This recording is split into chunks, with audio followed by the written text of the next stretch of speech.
Okay, who is going to sell me this chip? This is the other thing people don't think about with BGA rework.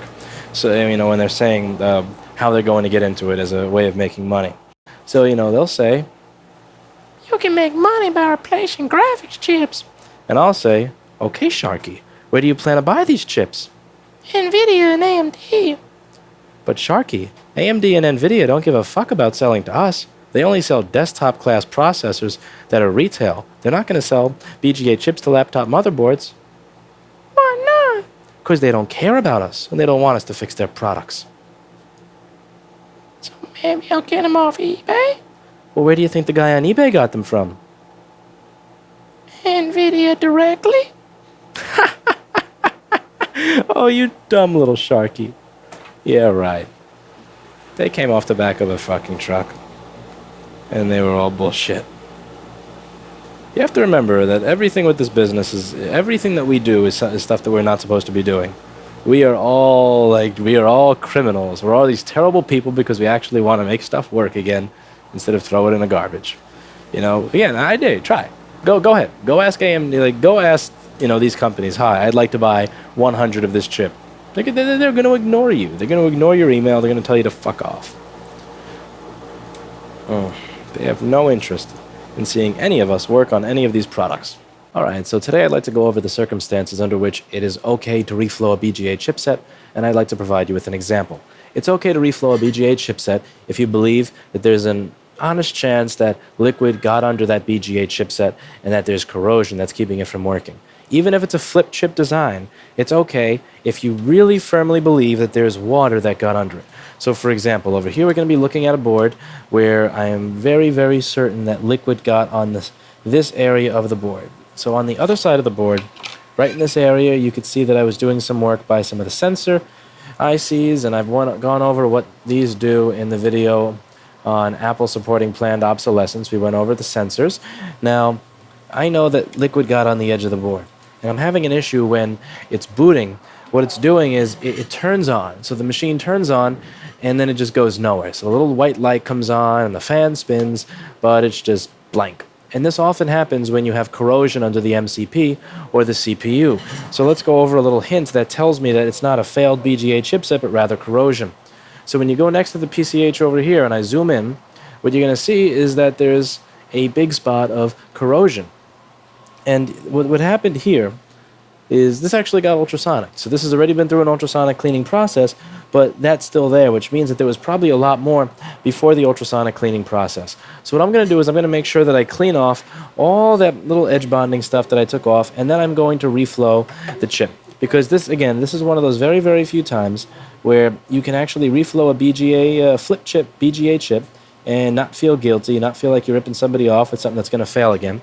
So what do I mean when I'm talking about reflowing BGA chipsets and them failing? So it's become very, very, very common practice in our business to reflow a graphics chip because people think the problem is in the solder balls. And the reality is that the flip chip design has failed on the inside from ridiculous amounts of heat cycles and physical damage and all sorts of other nasty stuff. So what people will do is they will heat the chip, and they'll think since they heated the chip and it worked again that the problem was the solder balls, when in reality the problem was inside the chip. And I talk about that a lot on this channel. I talk a lot on how reballing is bullshit and reflowing is bullshit when it's applied to those problems, because it's again, in those cases it's not an issue related to solder balls. So what I'd like to do today is I'd like to show you how I use the Zalmo here to perform a reflow on this, and you'll get to watch everything as I go. So let's just set this up so that I can make sure everything is actually visible there, so I can actually see what's on Open Broadcaster. So we're going to turn on the Zalmo here, and we're going to get set up and ready to go. So let's just get this ready. So I'm going to loosen up all these ends here. Yeah, my office is a mess today. It's absolutely disgusting. Shamefully disgusting. So we are going to move this into place in the Zalmo. And you'll see, once this is done, this will work. So right now, again, what it's doing is it's booting through this black screen, does absolutely nothing. And that sucks. Okay, so I see. What I do is I actually take out this optical camera over here.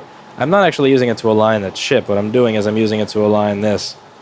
You see, the blue is the top and the orange is the bottom, and that's the nozzle in the middle for the pickup. So what I want to do is I want to get this aligned perfectly, so just so that the nozzle is right over the chip and it's heating it properly. What you want to do is you want to avoid this issue that a lot of people run into, where one side of the chip gets heated more than the other, and it doesn't fall properly or it doesn't sit properly. That's an issue that I'd like to avoid. Now what I'm going to do is I'm going to adjust the BGA rework camera. And since I don't have 3 inputs for capture, I'm going to unplug the microscope and plug the fucking the BGA rework camera into that. Alrighty. No need to buy another one of those things for no reason. So let's get over to that optical camera. Not optical camera, the BGA camera. So first things first over here. Going to plug it in. It should turn on any second now. Here we go. It turned on. Now let me just get this set up so that it's full screen on my 4K screen instead of the small monitor. See you tomorrow. And let's find some balls.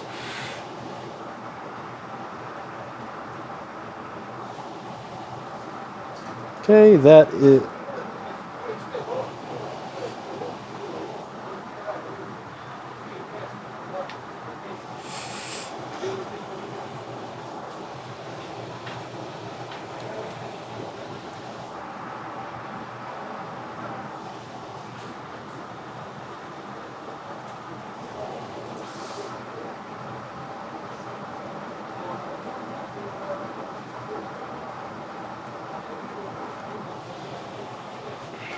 Now I'm going to take my Kester 951 flux over here, and we're going to shoot that under. What this does is, it's flux, but it's not like the Amtech stuff, which is all goopy. It'll get under the chip. It'll flow all the way through to the other side, and that's what I'm looking for here.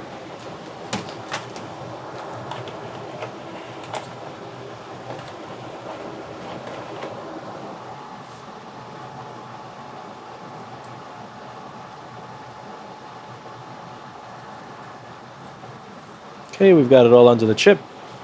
Now I'm going to get the air filter ready because this stuff is fucking poison. Health is very important to me. Kester 951 is some genuine poison right there. So I'm not going to solder with that crap without an air filter.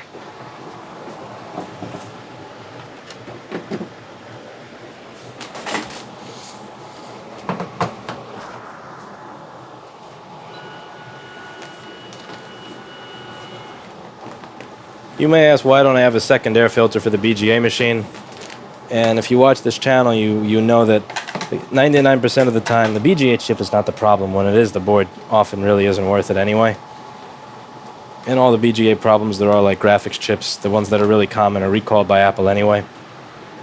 So it's not worth it for me to bother. Now the second thing that I'm going to do is I'm going to take this Air King fan that I have here, a few thousand RPM, foot-long fan, and I'm going to put it in my bathroom window here, and that's going to be my exhaust. So I have the air filter.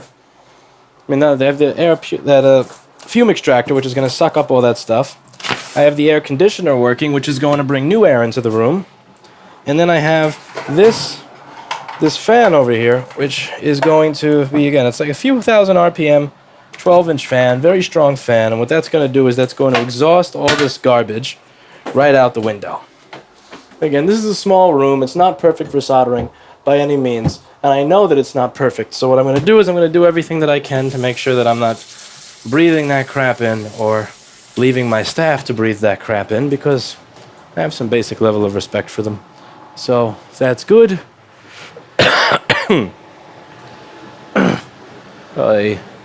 Jessa made me sick. Boo. Okay, so we have the AC going there. We have this fan. Let's get this fan on. We have the fume extractor.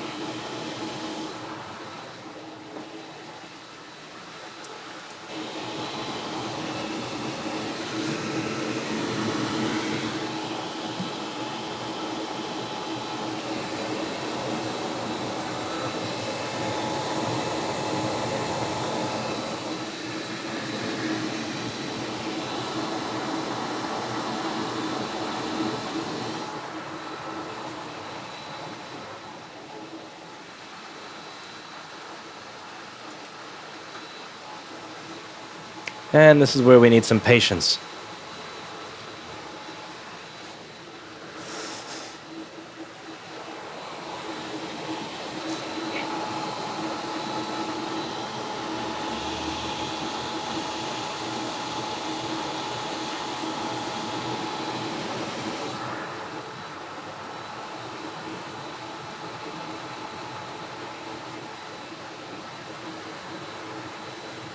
This is a really good camera. So I got this camera from David at Advanced Rework. So if you're wondering why it is I have such a perfect view, whereas on your BGA machine it looks like bullcrap, it's because you have the camera that came with the machine, and the cameras that come with these machines are unfortunately complete and utter garbage.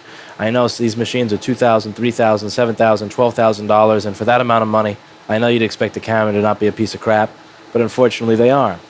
And, you know, I've talked about this for a long time. People are like, you know, you're spoiled. That's ridiculous. I don't even do BGA rework with a camera. I don't know what you're talking about. And again, if you're doing BGA rework with a crappy camera, fine. If you're doing BGA rework without a camera, again, my hat's off to you. You're better at this than I am. Congratulations. But I'm not going to do this stuff without seeing what the fuck I'm doing.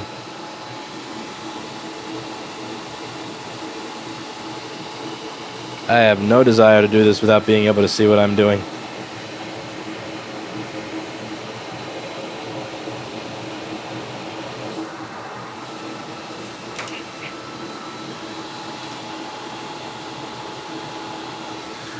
We got that nozzle really close on the chip. It's right before touching it.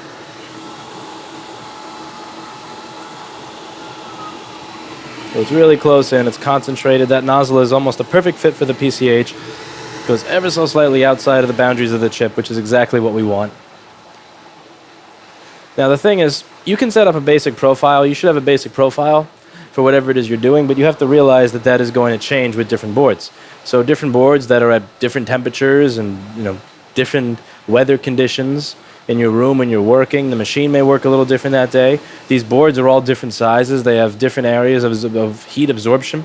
You know, I did a Retina, the A1425, a little earlier, and that machine wound up melting a good, I would say, 1 minute before everything else. So what I do here, once I see that the balls have melted, and what I do is I count for about 20 seconds because I need the middle balls to melt in the chip that I can't see. So I set up the stopwatch on my phone. I reset it. So once I see those balls start to melt, and again, this is where the really good camera comes in because I can see the precise moment at which they melt.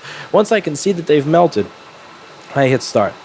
Because, you know, again, people mess around with thermocouples on the board. They have to tape their thermocouple here or tape their thermocouple there. The way I see BGA rework is the same way I see hot air. People always ask me, what temperature you use in your hot air rework station? What temperature you use in your HAKKO? I have no idea. There's a dial from 1 to 8, and I use what works on that board.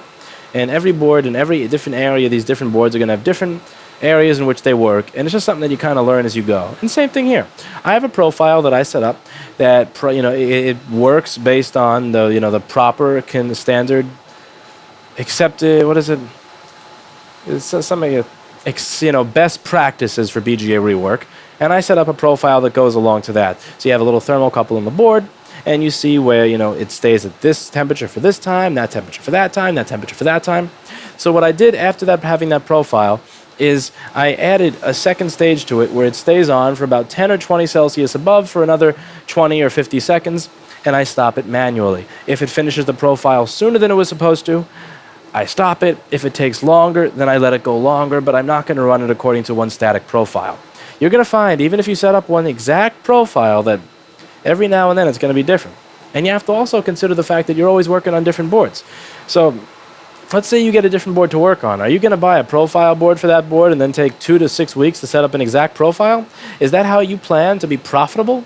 That's not profitable. That's not practical. That makes no damn sense. What makes sense is, here we go. So it's starting to melt. You can see on the left it's starting to melt. Let's wait for the right to melt. Okay, the balls on the right side have melted. So now I'm going to give it 10 seconds from the point of every ball melting so that I can ensure that I melt the center balls. The PCH is a particularly sensitive chip, so I'm not going to keep it melted very long. Okay, so 23 seconds. Now I'm going to hit stop. Now I'm going to do manual cooling. I'm going to turn the nozzle up here so that it cools down a little faster. I'm even going to help it along a little with a... yeah, like blowing out a birthday cake. That didn't do a damn thing. That was dumb. Here we go. Everything is starting to dry. So it looks like we've spent a total of 56 seconds with the balls in a liquid state, where you could clearly tell that they were no longer solidified. Which is a little longer than I'd like to spend on a PCH, because a PCH, again, the PCH is a very, very sensitive chip. This one is very, very easy to kill with excess heat. It doesn't respond well to excess heat. So we're just going to let the board cool off for a little bit.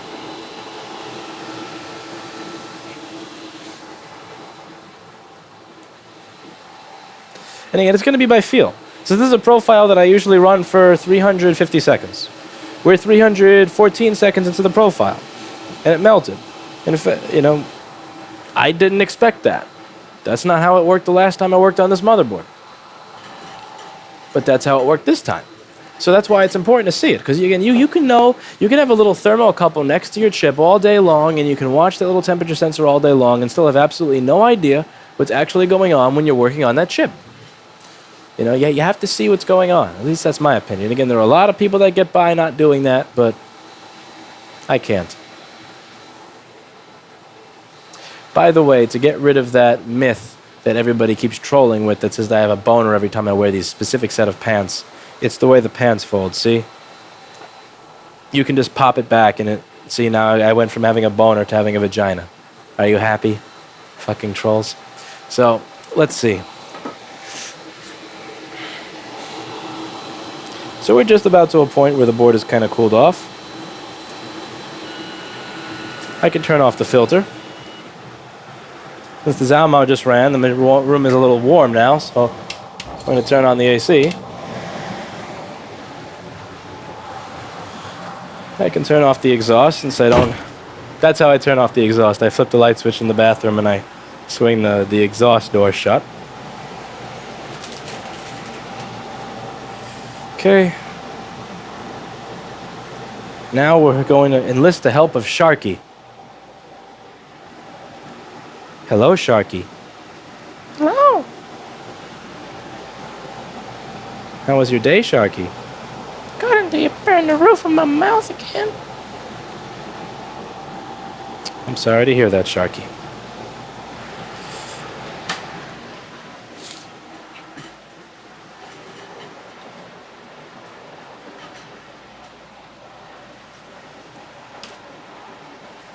So now what we're going to do, we're going to see if this can boot and see if it does anything. So again, before we would turn it on and you would get a black screen. So it would turn on but just doesn't do anything. It would get stuck at that point.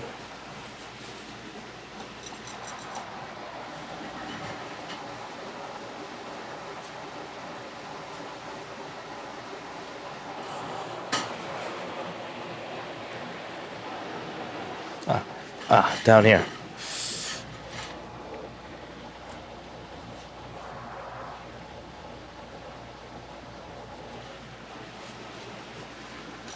Okay, I'm just cleaning off the heat sinks.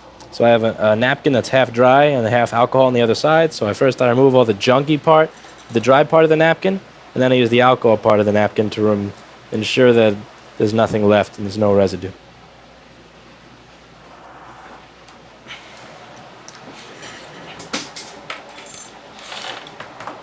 Nice try to get away, fan, but you don't get away.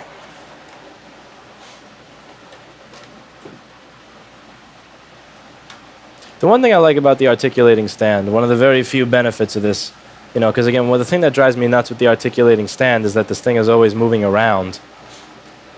Like, well, it's shaking on the desk and jiggling while I'm working. Drives me nuts. But the one thing I like is I can push it away and then increase my real estate. Which here is, you know, important because I have no fucking real estate. Let's get some thermal paste.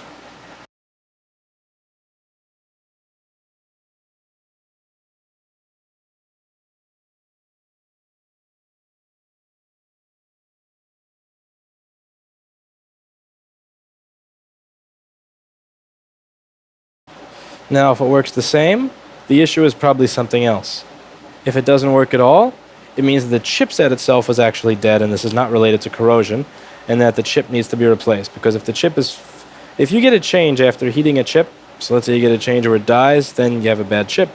And if it works, then most likely my theory was correct, and the corrosion got under the chip. You know, if the corrosion got under there, that's what that green junk that we saw was.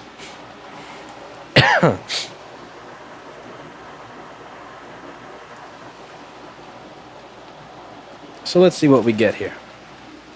I didn't put the bottom speaker in because I don't know if this actually works yet. I may have to take the board out again. I should put the bottom speaker in because that would show a level of confidence that would make this thing work. Wouldn't it? That would be cool. That would be the smart thing to do. I need to exert confidence. Show this board who's boss.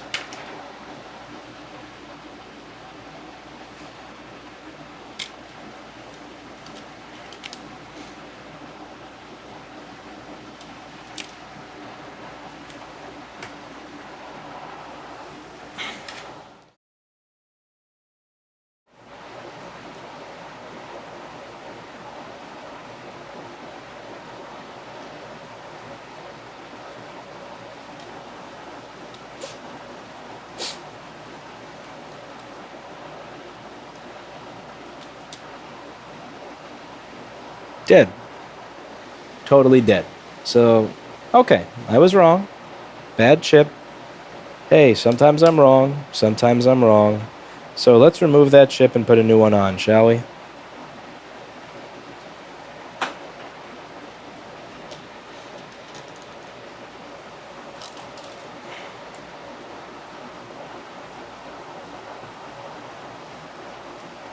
So we went from a machine that turned on but couldn't do anything to a machine that was dead.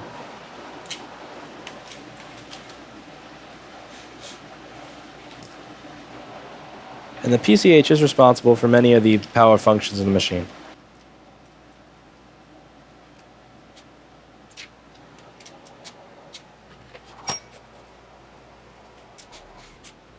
I hate BGA rework.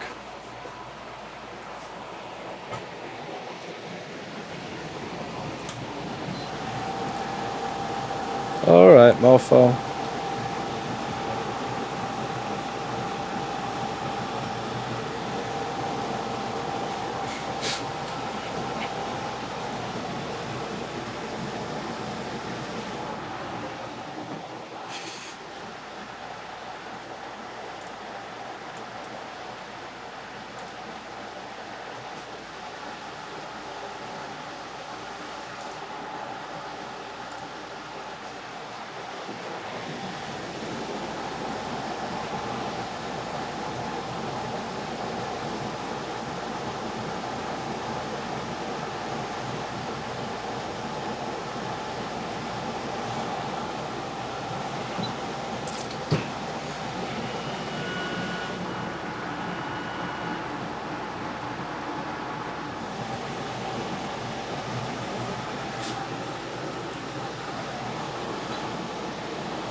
Hey. Alright, so let's get that chip off of the board.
Liquidus at 216 Celsius.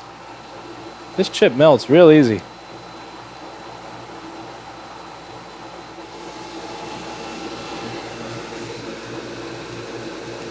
Just put some pressure on it so I can tell when it's fully melted. It'll kind of get squished down a little bit.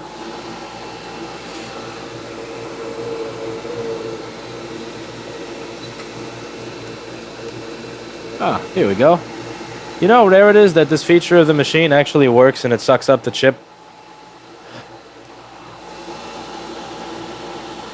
So, we stop the profile manually. Now I'm going to put some flux on the board.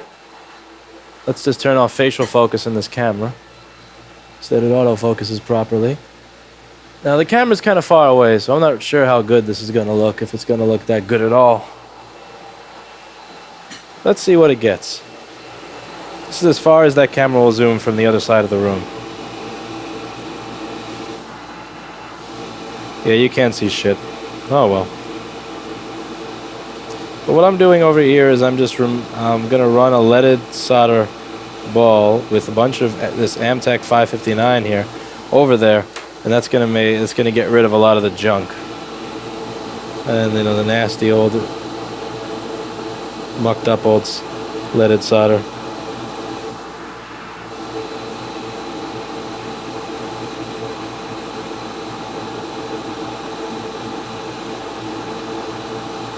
It's going to make it easier to remove the solder if it's leaded and lead free.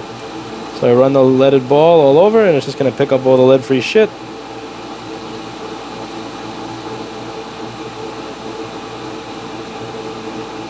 Make sure to not let it touch any of the resistors on the side. Knocking those off will make this job a nightmare. And again, it's easier to do this while the board is actually hot. So if you're going to do something like this, it makes sense to do it while it's on this machine, where the board itself is hot, than to try to, heat up all these solder balls while the board is freezing, sitting on the table. Alright, now we're just going to wait for it to cool off for a little bit. Turn off that iron. That iron bulb over there is the HAKKO 936. It's not the best thing in the world. It's actually a 936 station with a knockoff iron I got to replace the broken original. It has no use in this world other than running a blob over to pick up a bunch of balls. It's not used for anything of precision, so I just set it next to my old machine instead of throwing it in the garbage. It just sits next to the BGA machine just to make that one little process easier. Alright, so it's going to take a few for that thing to cool. Yep, that's my office. That's my beautiful office. That camera over there is not plugged into anything. I should really remove that.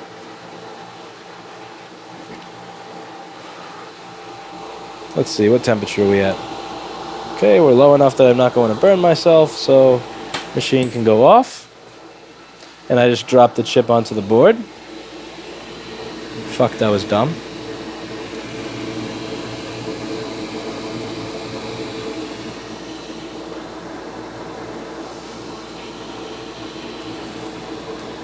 Turn off the filter. Wait. I'm wearing Sharky and I'm taking it off with the other hand. Sharky, you tried to trick me. Yes. Okay. You take the filter back over. We're gonna clean. Cleaning is important.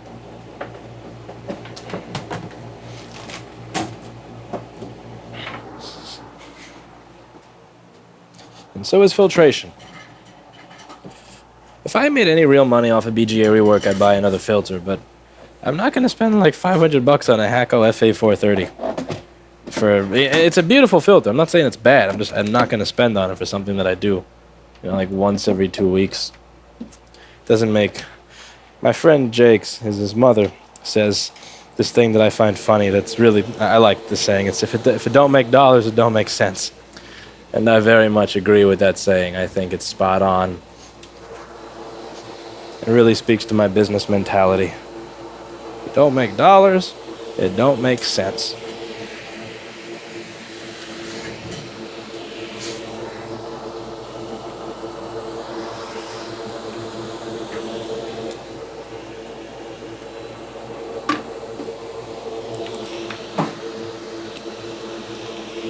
You probably won't get to see much here.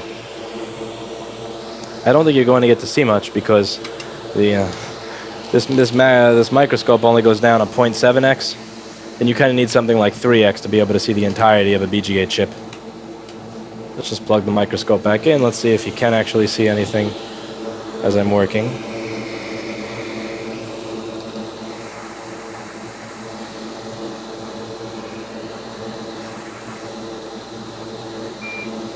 Yeah, you can't see the whole chip. And the camera sees even less than what I see. So, you'll just have to live with it.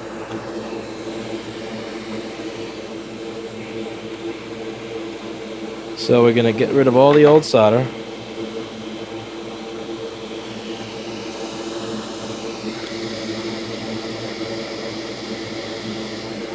First we're going to clean off this thing so I'm not putting new solder on my damn wick that I'm using to remove the old stuff.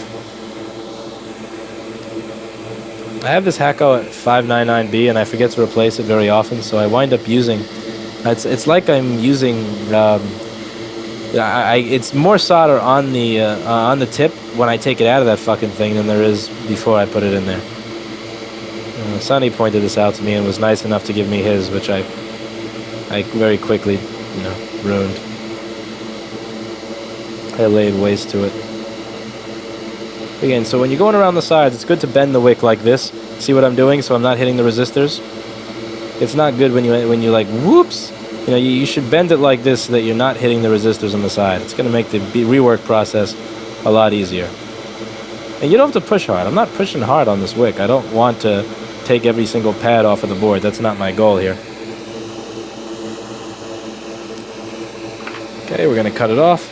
Now move it to the side. Same thing. See, I missed a couple of balls on the corners. We're going to get those. It's going to be easier to get those because I'm at a different angle. I'll try to go over all the stuff that I missed. And what's going to get missed is usually the stuff by the corner.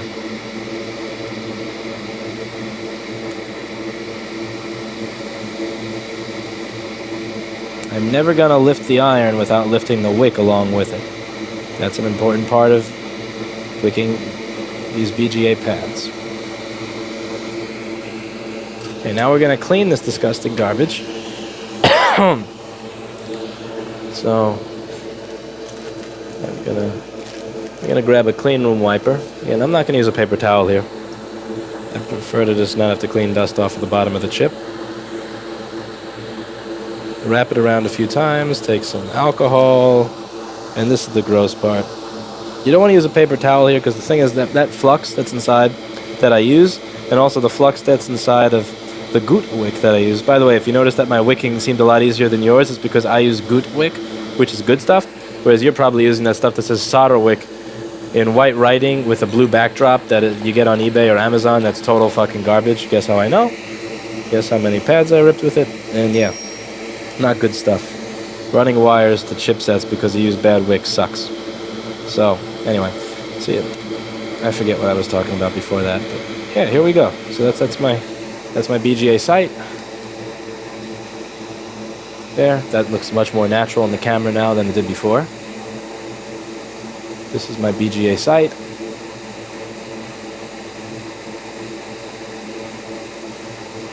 Looks pretty good, right? You can see there's a lot of those probe points that are kind of reddish brownish, which makes me wonder if maybe some over voltage went to my PCH and killed it, or who knows. So we really get in there and clean it good.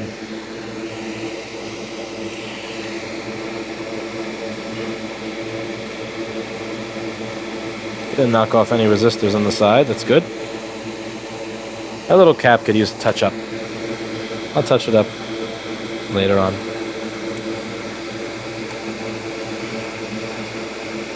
Okay, so I'm satisfied with this. So now what I have to do is I have to get this on the BGA rework machine. I should actually put some flux on there. First, let's just make sure I've gotten rid of all the alcohol with the hot air station here. Alcohol is gone. All right. So now I'm going to take another clean room wiper. We're going to add some flux.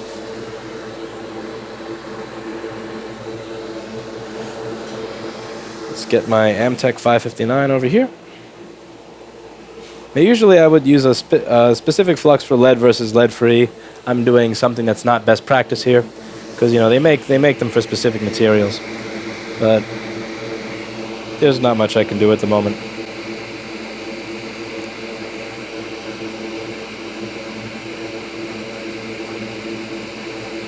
So we just draw it on there. Fold the clean room wiper over so that the flux doesn't get onto my finger, because that would be gross. And then just kind of rub it on there. And the great part about the clean room wiper versus the paper towel is with how abrasive this flux is and how abrasive the wick flux is, it's going to have a lot of shit stuck to it. Like, it's going to rip all those little fibers off of the napkin real easy. And that's going to be really miserable to work with.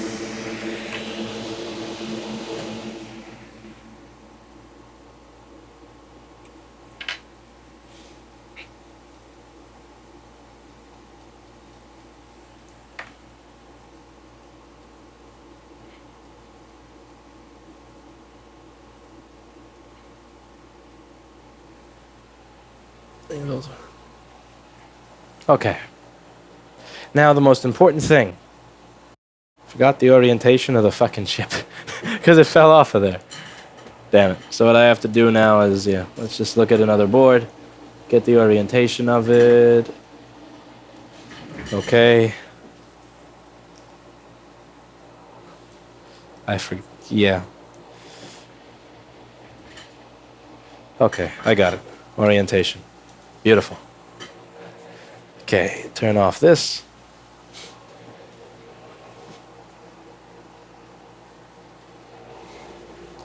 Oh, I have to plug in the BGA camera, not the microscope one. Okay. Switch. Let's see how fast you switch. I am not impressed. I am not impressed. Wait, it did switch. You just can't see anything because the light's off. Duh.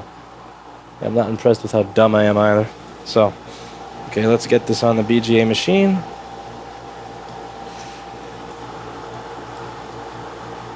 Yeah, BGA repairs are such a fucking waste of time. They really, they suck up inordinate amounts of time.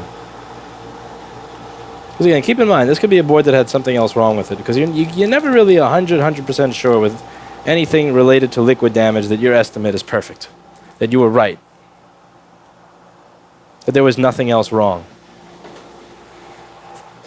Alright, so I started preparing my chip in the oven here. So I'm just going to take it out of the oven.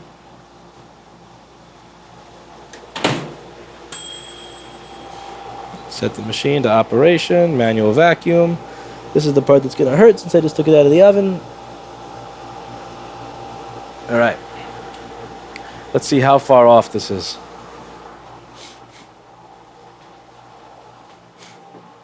We're going to do some chip alignment now.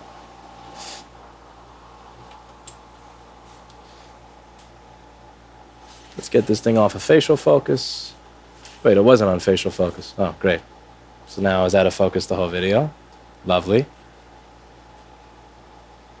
I don't have an SDI capture hardware, so that uses regular composite or something, and I don't have capture hardware for that. So this will have to do. I know, trolls, it's not perfect. It's a fucking camcorder pointed at a television, but what do you want? Alright, so this is way, way off. You may have noticed in the background that my phone never stops ringing. Like, never. So, I mean, if you're one of those people that's called in saying, "Hi, my PP3V42 is missing, and I was wondering if Lewis was there to give me a consultation," like, you may realize this is why I actively ignore or troll those phone calls. Because, like, really, that phone never stops ringing. It's never, ever stops ringing. There's always something. And do you think that I am going to spend time explaining over the phone how to fix a board for free when the phone rings every 9 seconds? No. Like, the people here answer the phone, their work is literally, it's never done. I mean,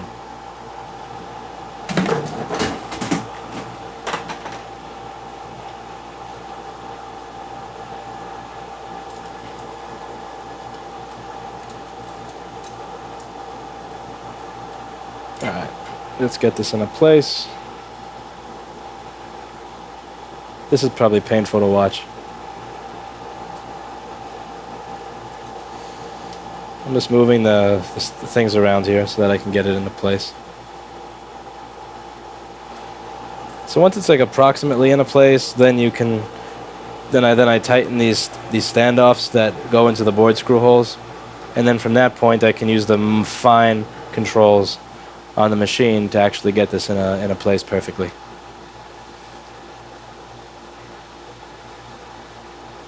This is so far from being perfect though, so we got a twist.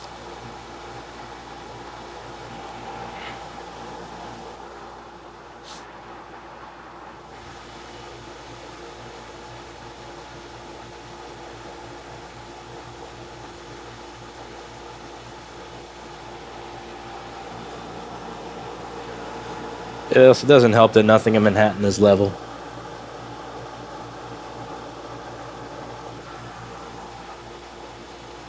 Let's zoom in and see what it looks like in the middle.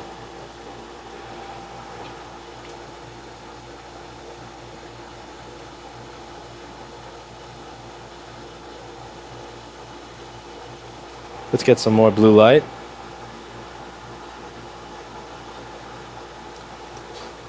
Blue light is going to be the chip.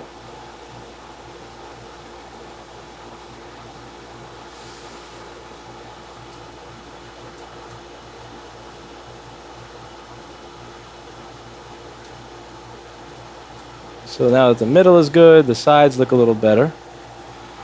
Alright, and ultimately, seeing how it actually lands is going to be what tells me whether this job is good or garbage. So wish me luck!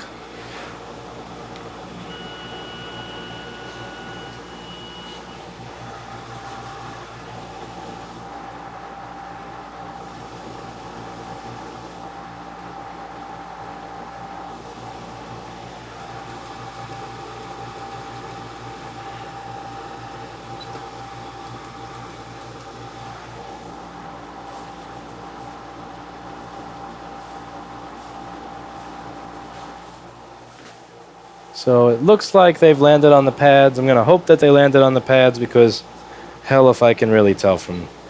when the flux is there, it's hard to see. Time to move the air filter over and get my profile started.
Let's just get it set up so that this is more directly under the nozzle. So just moved it over a little bit. Adjust the focus of the camera to match that.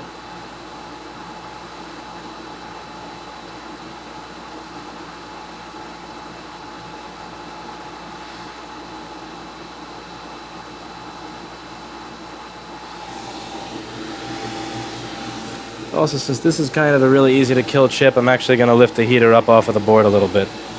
So I'm going to have the fan on 7s, on maybe 6, yeah, 6.5 for top airflow adjust. And we're going to have this just a little bit off from the board. Nozzle there.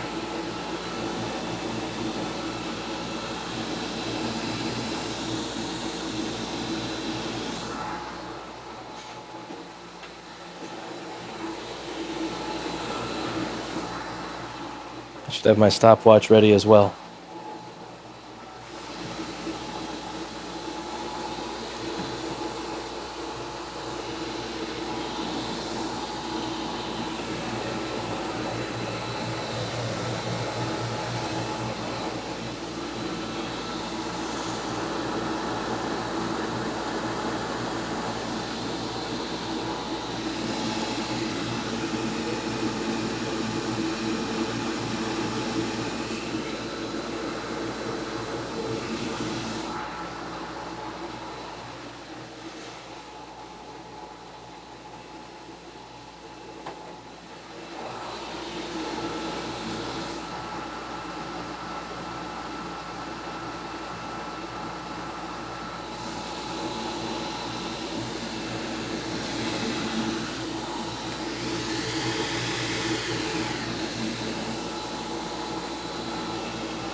So that's not solder melting, that's just flux moving around. Now, we're at, right now, 130 Celsius. Once it hits 145 to 165, see, the temperature of the board is usually, it lags the temperature of the hot air by about 20 Celsius. So once that hits 140 or 160 on the machine, you're going to notice the flux starts to activate. And when the flux starts to activate, you're going to be able to see the pads much better than what you can see right now. Because right now, you can't really see the pads for shit.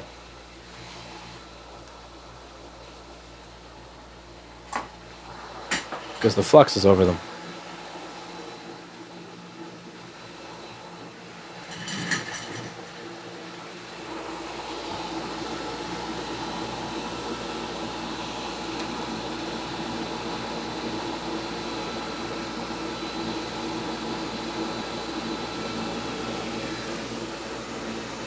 Okay, so we're up to 205 Celsius on the top.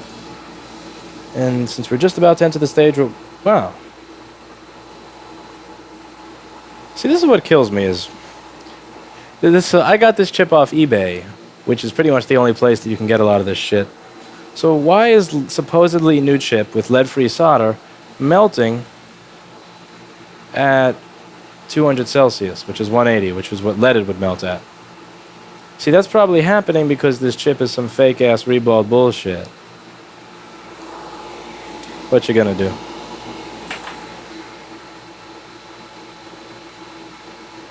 So I'm pretty happy with that.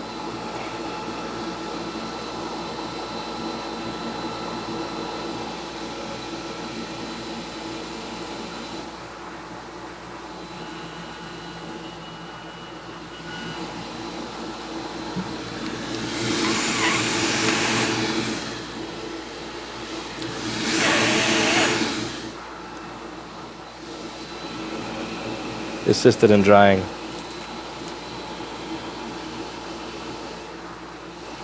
That's the air filter.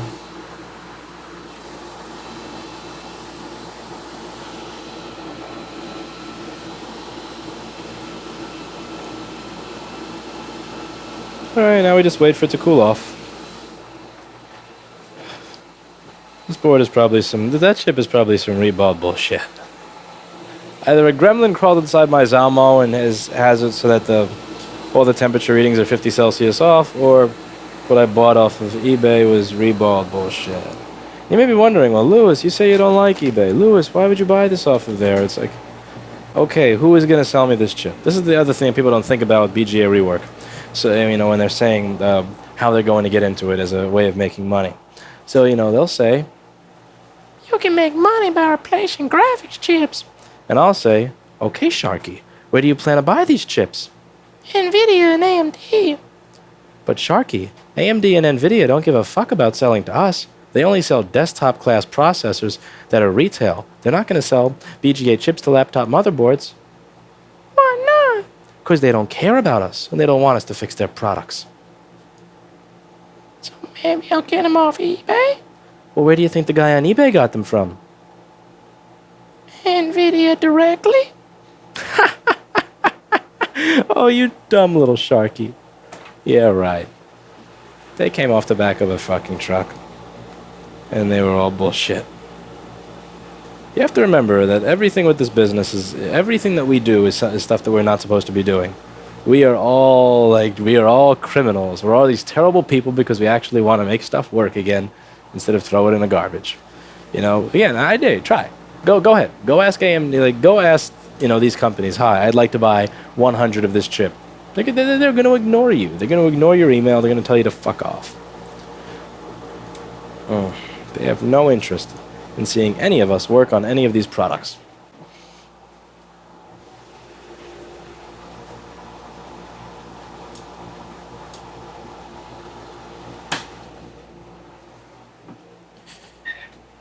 So we're going to do a little bit of an inspection to see how the BGA process went. Just plug the microscope back in. So the capture hardware. No.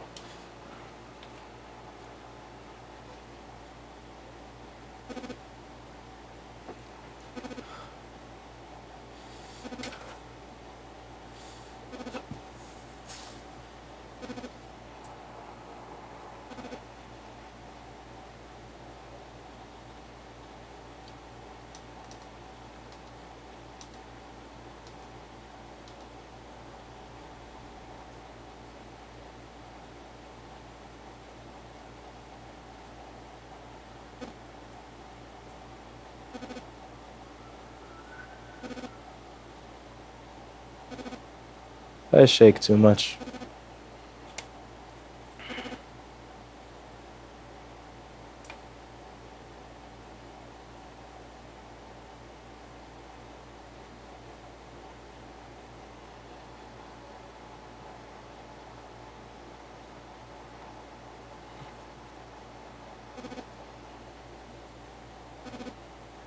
Stop shaking, asshole.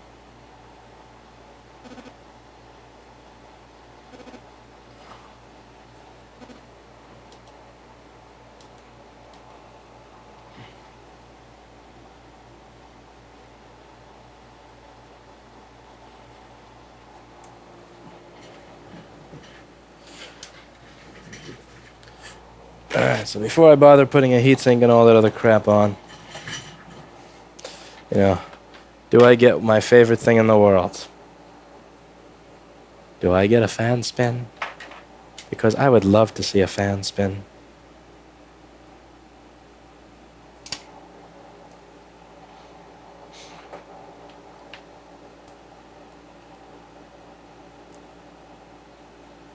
I get a fan spin. Okay, now remember, the original problem with this board was black screen, not booting into anything. Don't get excited, yep, dumbass. You still have work to do. Now, remember, we replaced the PCH on a Core i-Series platform, which means that we now have to flash an SPI ROM with a clean ME region. Remember, the PCH is not going to properly speak to the SPI ROM, and the SPI ROM is not going to properly speak to the PCH on any of these Core i-Series platforms if the ME region is the one that is used for the old PCH. So what we have to do is flash an SPI ROM with a clean ME region. So that's what's coming up next.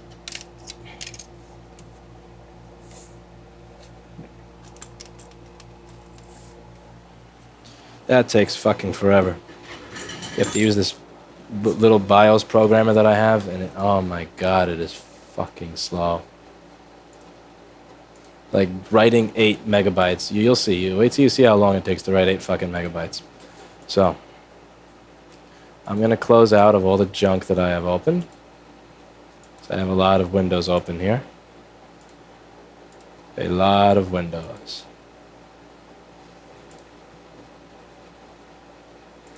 Yikes.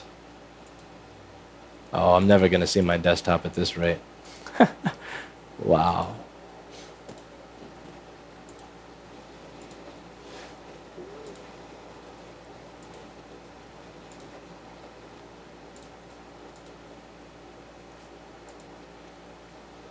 Finally, Sanctuary. So you'll see that I've already it looks like I've already done BIOS on here, just to see if it was a BIOS issue or a PCH issue before moving forward. I can tell that from what I see on the screen, so on the microscope. So yeah, see this? Looks like I've already fucked with it. So here's what I'm gonna do. I take that off. So I get my BIOS programmer here, which is a Mini Pro with the TL866A. First, if I'm going to be doing more soldering, let me just bring the fume extractor back over.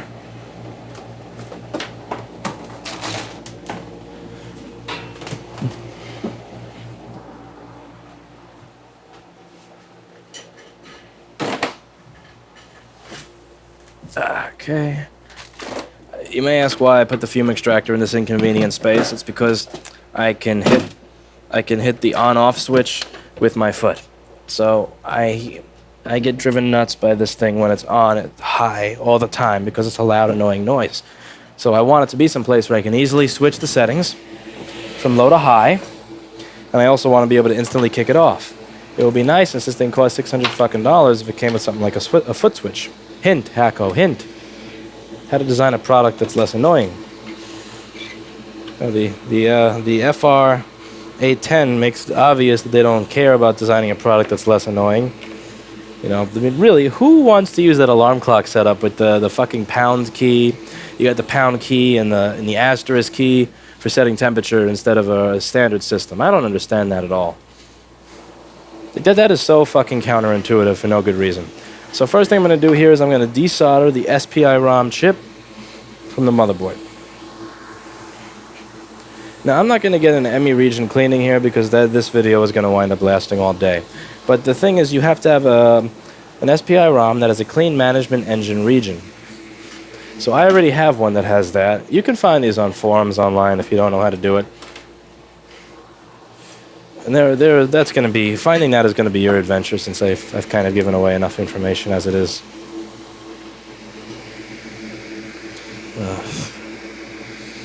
So I have one of those, so instead of having to go nuts cleaning ME regions, I'm just going to flash one that I know has a clean ME region. So you ever log into an SSH server? You know when you log into an SSH server how it says something like, you know, there's a key that's presented, and there's a handshake that occurs, and then let's say you change that SSH server. So you reinstall the operating system on it, and then the client PC tries to connect to it again, it'll say something like, warning, you know, different hash. And that the whole idea behind that is that you'll know if it was compromised. The same thing is true here with the PCH. It does the exact same thing with the SPI ROM chip. So anytime you change the PCH, you have to get a clean ME region. Anytime you change the BIOS chip, you have to have a clean ME region. So let's go over this. Come on, heat up. Heat up, HAKKO. Heat up. Alright, it hasn't beeped, but I know we're close enough. Alright. Zing, zing.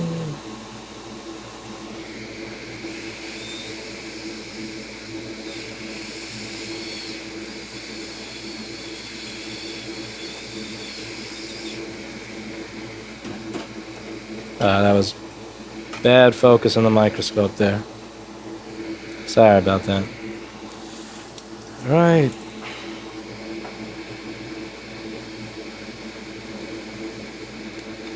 This is a TL866 with an adapter that I bought off of Amazon. It's the one on Amazon with Amazon Prime. It's sold by Soiki or Suki or Sundial or something like that.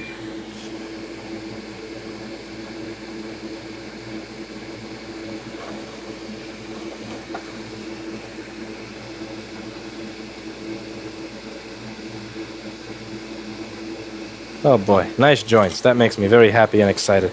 So now we plug this thing in. The programmer. So we're going to plug the programmer in via USB 2. I'm pretty sure this shit works on the USB 1 speed. So you choose your chip over here, MXL6406E. So I type in 6406E.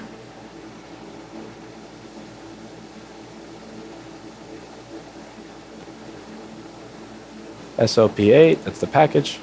I'm going to load the BIOS for this machine. I'm going to program.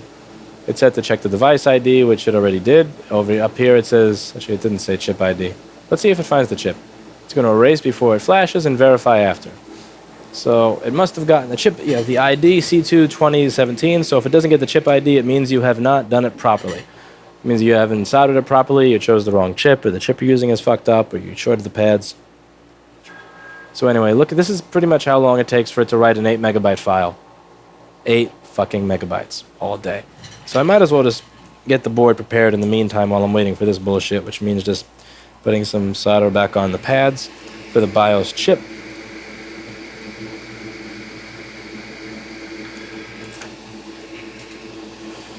See, again, that phone, it just rings mercilessly all day. So it's not that I hate you, it's not that I wish you harm, but, you know, when you call in with those, like, with free help questions, again, you got to realize that this is a business, and that's business time.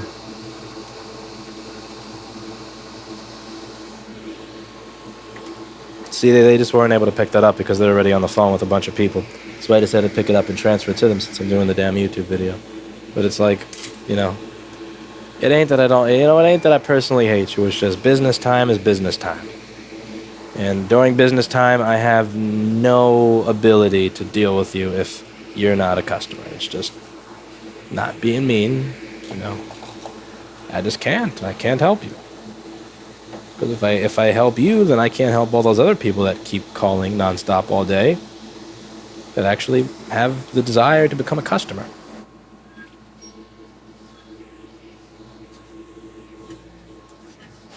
Okay, so the programming was successful, so now I'm gonna, might as well just put the heatsink back on the board. We're going to see if I can get into an operating system.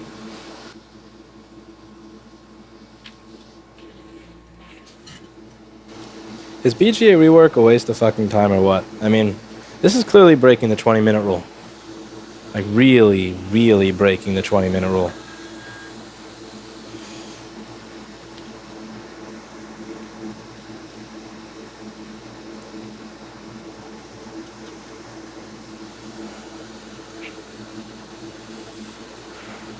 And again, I could do all this shit, and there could be something else wrong with it that's not worth fixing.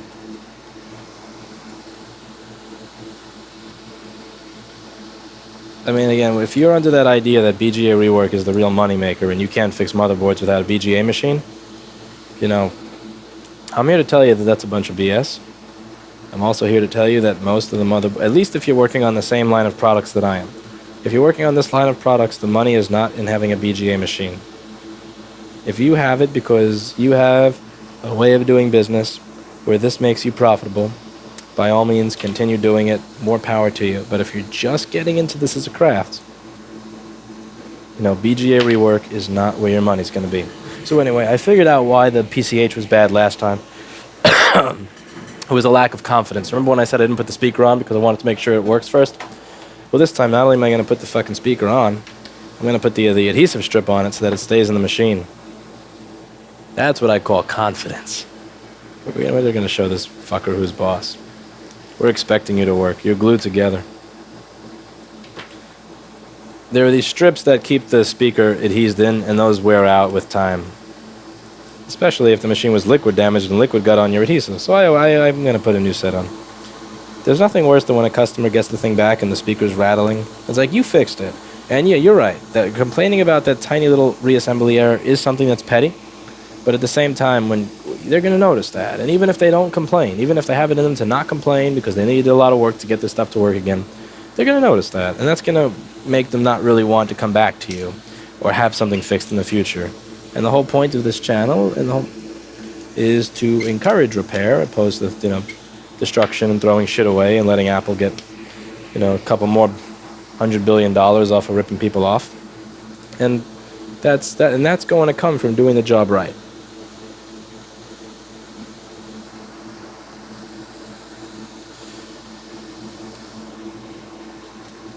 So let's take that BIOS chip with the clean ME region and put it on here.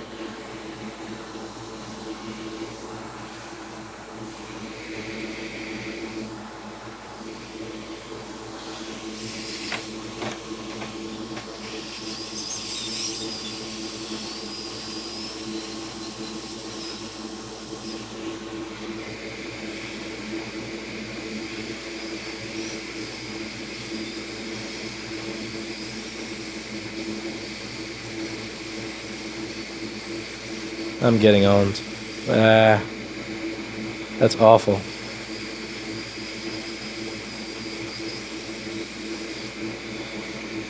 That's absolutely awful. Worst solder joints in the world. Oh, there's good solder down there. All we have to do is make it into a proper joint. That's where the elbow of the curvy tip comes in. So wait for it to beep.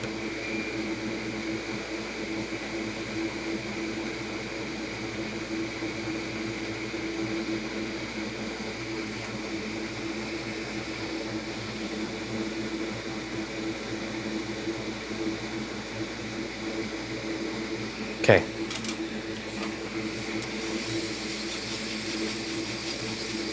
If this winds up passing ASD, I can always ultrasonic this thing later. Okay, moment of truth time. Nice try, microphone. Come back here. All right.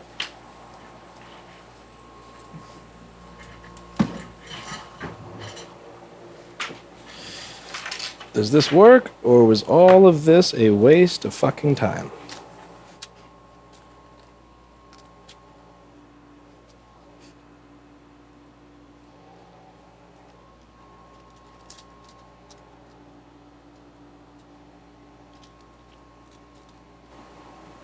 Now I can't choose an alternate OS to boot into because I think this thing actually has a bad keyboard. So I'm just going to take the original drive out and just put mine in, which has just a fresh, it's an SSD with a fresh operating system.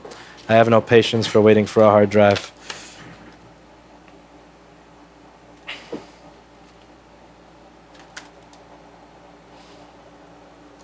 So original issue, no, not booting into OS, then no picture on the screen and no chiming.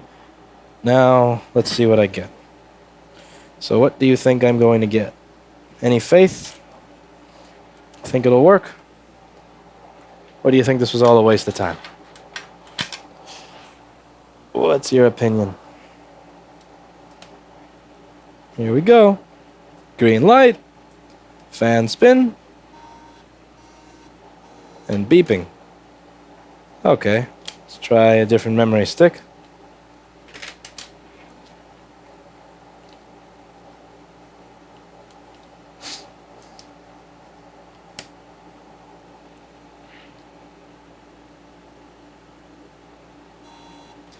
Let's try a different memory slot.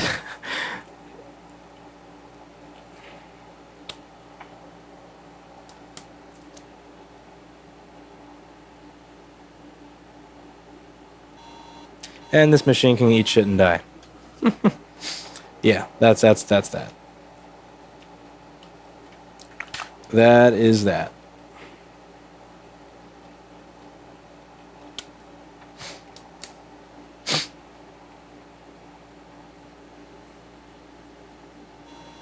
That is that.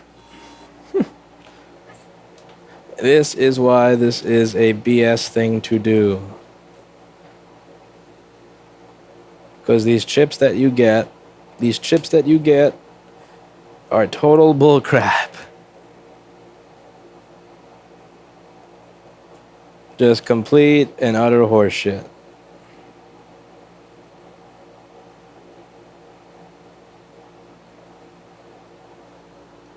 Not much else to it.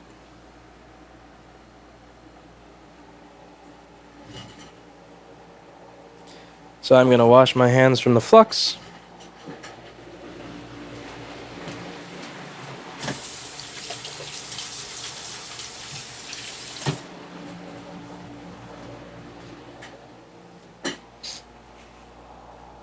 It actually turned on and decided to start booting. Check this out. So before we had a black screen and no beeping. That was my original symptom. Now it beeped, and then out of nowhere decided it wants to boot.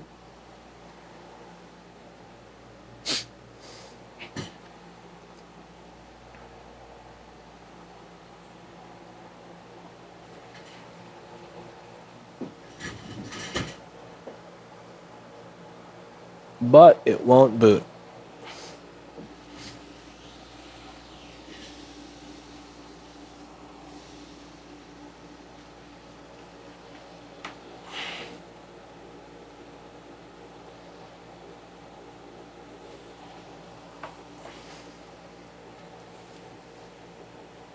It really sucks that there's no legitimate sources for a lot of these chipsets. Like, even if I wanted to spend $50 to get a known good chip, excuse me, by the way, even if I wanted to spend $50, if I wanted to give you $50 right now to give me a good chip, not just like buy the cheap crap that's out there, there's not an option. Like, I cannot say, you know, hi Intersil, hi Intel, hi AMD, hi NVIDIA, and buy something good. Because I'm pretty damn sure that my diagnosis here was correct, and I'm very, very confident in my reworking process. You can see my BGA rework process in some of the older videos I've done, and you can also see, you know, again, you can see what the boards look like afterwards. So I actually show you the way everything on the board looks afterwards, around the chip and around the area, and you can see that what I do for the most part is neat, good quality work. But again, what happens with a lot of these chipsets is that they come like they're just complete pieces of shit. That's China for you. So, not much we can do here. This one goes in the trash.